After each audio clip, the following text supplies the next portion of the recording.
Okay, I'm ready. Oh, wait a minute. You know the rule. What rule? This is a business presentation. Facts and figures. Yeah, so? So you can say what you're going to say, but once and only once.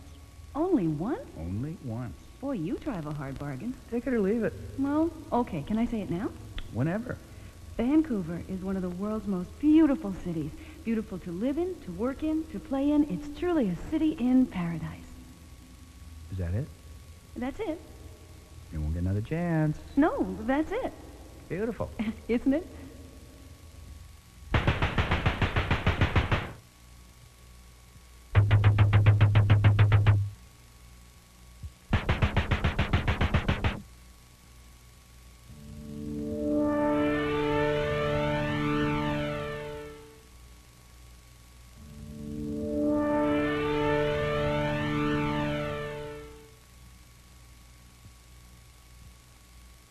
In 1981, Vancouver Mayor Michael Harcourt commissioned a study that would provide a framework for economic development in Vancouver through the 1980s and beyond. A working draft of the study, authored by the Vancouver Economic Advisory Commission, appeared in May of 1982. In a precedent-setting approach to planning, the Commission then asked for input from businessmen, educators, labor leaders, community groups, and from ordinary citizens, hundreds of them. The goal was to create an environment in which Vancouver's economy could flourish in harmony with the quality of life for which the area is famous. The consensus was that Vancouver should go with its strengths rather than spending billions of dollars in subsidies to industries that have serious problems. But the most interesting thing of all about the study was the great sense of community that it created amongst people who have normally felt isolated from one another. The completed study was published in April 1983. The format is simple. The direction is clear. For those in positions of responsibility, for the decision makers, an economic strategy for Vancouver in the 1980s is a study in black and white. The table illustrates the broad structure of the strategic initiatives which should provide a direct thrust to economic growth in Vancouver in the 1980s, as well as the supporting activities which will facilitate or enhance this growth. The 8 strategic initiatives and the 5 supporting activities will shape the city of the 80s and 90s and may serve as a guide to individuals and to corporations who recognize the great promise of the Pacific Rim.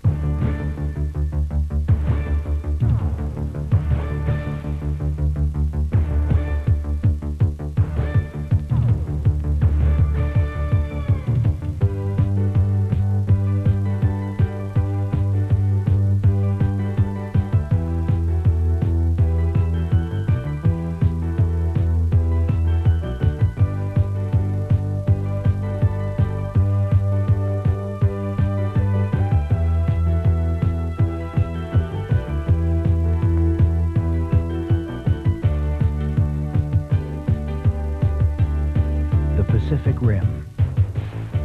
Already, Canada's volume of trade on the Pacific has surpassed that of the Atlantic, and Japan has superseded Great Britain as our second largest trading partner.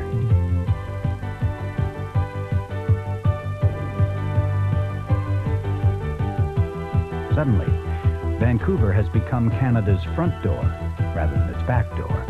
And with the real industrial growth of nations around the Pacific Rim now outpacing Europe and North America, Vancouver's position on the rim can be measured in more than just longitude and latitude.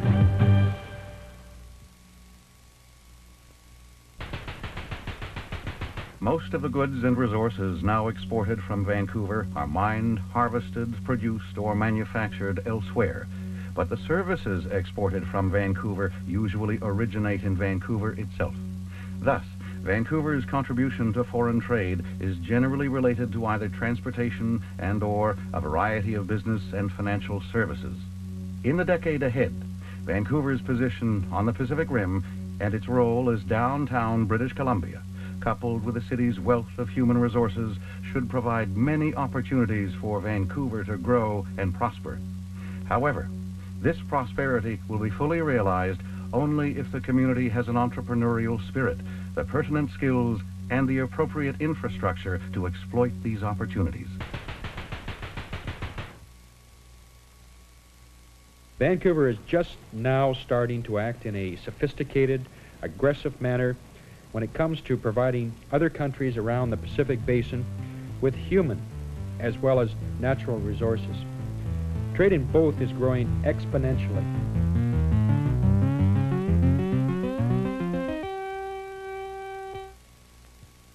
The 8 strategic initiatives, as they appear in black and white, in an economic strategy for Vancouver in the 1980s. The underlying rationale for each of the strategic initiatives is detailed in the pages of the study itself, as are the steps the city will follow to implement those initiatives. 1. In conjunction with other interested Vancouver groups, we will promote the Vancouver area as the key business communication center on the Pacific Rim. Vancouver is uniquely qualified to become the North America-Asia interface city. 2. We will promote Vancouver as an emerging international financial center, a conduit for the flow of foreign funds, funds for investment abroad in countries other than Canada. 3. We'll promote programs to increase expenditures by tourists in Vancouver by helping establish Vancouver as a world-class destination. 4. We will develop a program to promote Vancouver's invisible exports, the consulting services, the specialized knowledge that is required by our neighbors and our trading partners on the Pacific Rim. 5. We will encourage manufacturers offering advanced technologies, for these exquisite industries can become a part of campus research and development parks being established in Greater Vancouver, at the University of British Columbia, at Simon Fraser University, and at the British Columbia Institute of Technology. 6. We will promote the development of Vancouver's health services.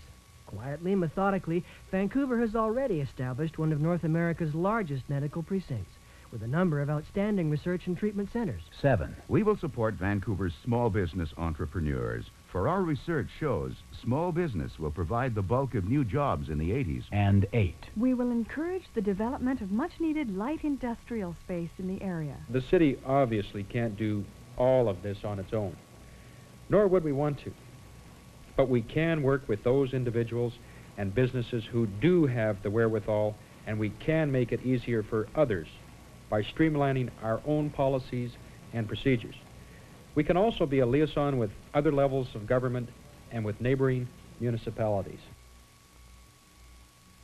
In the public sector, a number of landmark projects are already changing the city, how others will see us, how we will see ourselves. As Queen of Canada, I would now like to extend to all the peoples of the world an invitation from the people of Canada to visit the World Exposition, which will take place in Vancouver in 1986.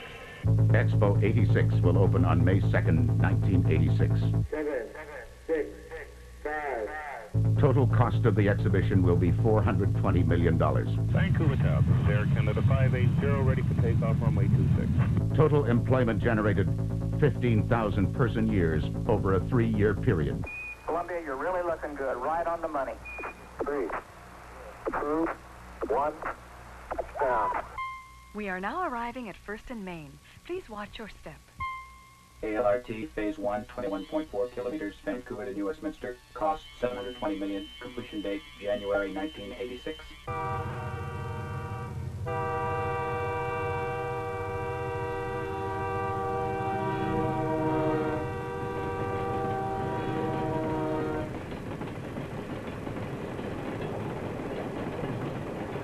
Pass complete to Williams.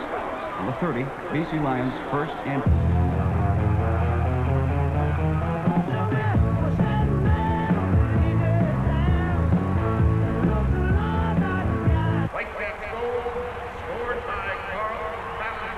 And this is a model of the new Canada Place Trade and Convention Center, the $137 million project now under construction. SS Oriana, now docking at berth 3. Ladies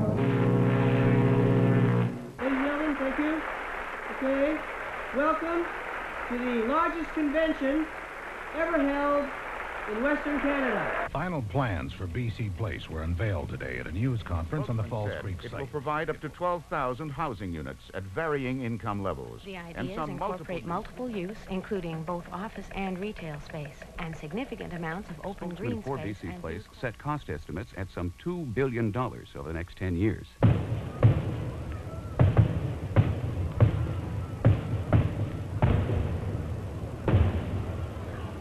Vancouver, an economic strategy for the 1980s and beyond. Something's definitely happening here. While the strategic initiatives are seen as having the potential for providing a direct stimulus to economic development, the VEAC recognizes that other services and infrastructure are required for system maintenance and support. The 5 supporting activities specified in the study in black and white. 1. Upgrade or create transportation and communication systems within the city. Systems that will be essential to Vancouver's role as the North American interface with other countries on the Pacific Rim. 2. Increase the type and density of housing permitted in selected areas. 3. Facilitate a better match between the skills being taught in our schools and the human requirements of a rapidly changing economy. 4. Land resource development. We should help fulfill the strategic initiative in the study by developing or making appropriate amendments to official development plans for pertinent areas. And 5. Make it possible in all ways for educational, cultural, and recreational groups to work toward common goals so that we can be one of the first world cities. Better relationships with Vancouver's Pacific neighbors can be fostered by the city through its endorsement of the proposed Asia-Pacific Foundation. The foundation would work towards improving understanding through exchanges, scholarships, business advisory services, etc. It should be based in Vancouver and be supported by public and private endowments. Furthermore, it should serve the interests of all regions of Canada.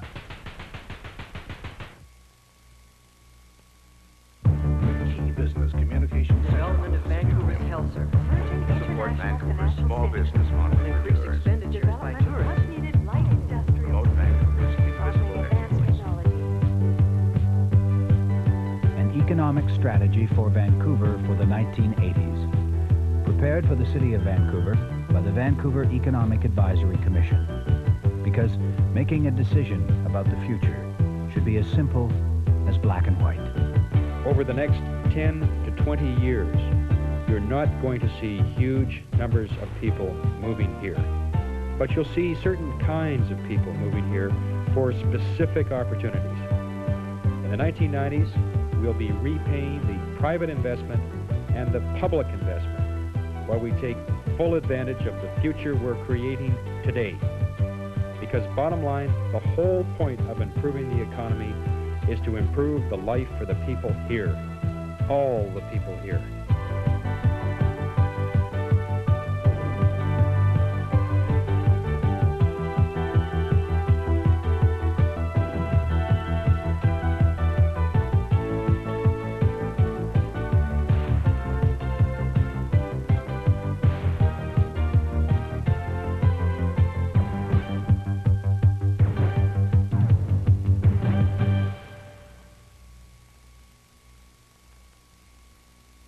And besides all that opportunity, Vancouver is a beautiful place to live. Hold it. That's twice. Uh-huh. You were only supposed to say that once. Oh, you're right. I take it back.